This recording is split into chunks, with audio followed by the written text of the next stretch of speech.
50,46,000 रुपए के फर्जी बिलिंग मामले में गिरोह का सदस्य गिरफ्तार। हार्दिक रमेश भाई गुरिया को गिरफ्तार कर लिया गया। आरोपी हार्दिक गुरिया एक्सिस बैंक में सेल्स एग्जीक्यूटिव है। फर्जी बिलिंग मामले में गिरोह के सदस्य शामिल हार्दिक गुरिया ने परिल टैक्स लीला ट्रेडिंग फर्म के जीएसटी नंबरों का सत्यापन नहीं किया। फर्म के खातों को तीसरे पक्ष द्वारा बीमाकृत करने को कहा गया। उनके दस्तावेज प्राप्त करने के बाद उनके आधार पर एक फर्जी कंपनी बना ली गई, जिस फर्म के नाम पर बैंक खाते खोले गए तथा मोबाइल नंबर तीसरे पक्ष के नाम पर लिखे गए। फर्जी बिलिंग करने वाले गिरोह को बैंक खाते की पासबुक, चेकबुक, एटीएम कार्ड दिए गए। जीएसटी प्रमाण पत्र का दुरुपयोग किया गया। फर्जी बैंक खाते के आधार पर फर्जी बिलिंग सरकार से गलत तरीके से कर क्रेडिट प्राप्त करने के कारण सरकारी खजाने को वित्तीय नुकसान।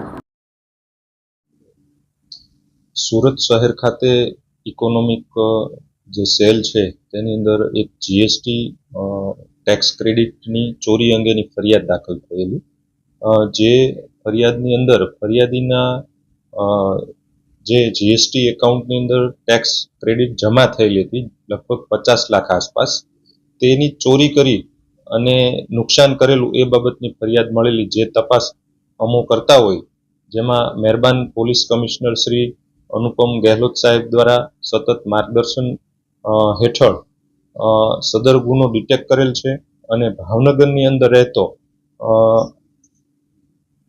એક ઈસમ એમને એરેસ્ટ કરવામાં આવેલ છે, જે એક્સિસ બેંકના sales executive, business development executive Hardik Ramesh Guriya એમનું નામ છે।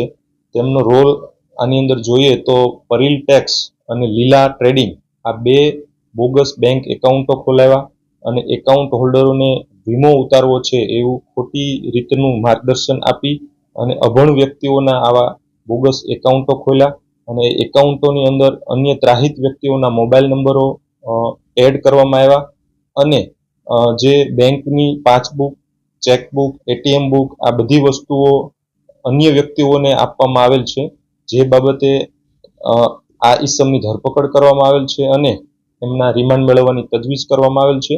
આગળની તપાસ અત્રે શરૂ છે।